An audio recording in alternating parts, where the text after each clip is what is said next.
Karol, tamhle je.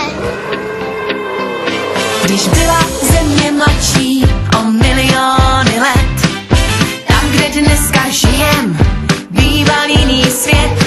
A jak už to tuší správně někteří, po zemi se proháněli obří ještěři. Pojďme spolu podívat se zpátky do času prvních velkých dinosaurů z kraje Triasu. Dinosauři, dinosauři, jako T-rex s námi zaři. Pořádně si dupni tlapou. Sevři ruce jako kleště. Vyceň zuby jak ten ještěr. Jedni žrali masa ze všech nejvíce, druzí radši jedli trávu nebo přeslice. Jedni stáli na dvou, druzí na čtyřech, třetí zvládli pod vodou zadržovat dech. A kde bude pokračovat naše velká túra? Přeci v dalším období, co se jmenuje Jura. Dinosauři, dinosauři, jako T-rex s námi zaři.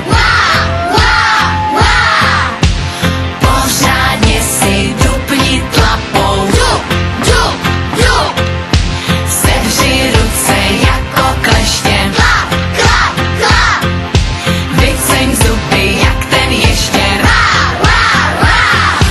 To vám byly časy tvorů velikých, kde si můžem potkat jen v dinoparcích. A i když po nich zbyla občas jenom kost, díky vědě o nich víme pořád víc než dost. A kdo přišel teprv teď, ať se klidně přidá. Ještě na nás čeká jedna éra jménem křída. Dinosauři, dinosauři, jako T-rex s námi zaři. Pořádně si dupni tlapou. Sevři ruce jako kleště. Vyceň zuby jak ten ještěr. Kdo pak děti tuší, který je to tvor? Stegosaurus, pterodaktyl, velociraptor. Posledního pozná každý člověk lehce.